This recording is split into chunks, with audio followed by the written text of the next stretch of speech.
Tarehe za kuzaliwa ambazo zendani kwenye mahusiano ya ndoa na mahusiano ya muda mrefu part 4. Leo bwana yeye nakuletea tarehe 5 na tarehe 22.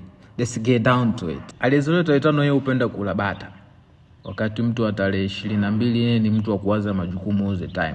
Kwa hiyo combination kama hiyo wawili wakutana kwenye ndoa, obvious tayari mitazamo ya maisha na tafsiri ya maisha ni tofauti. Aliyezaliwa tarehe 5 yeye hupenda uhuru, ni watu wa adventure. Ile alizaliwa tarehe 22 yeye hupenda vitu kwa mpangilio, sio ile kukurupuka kufanya nini na nini.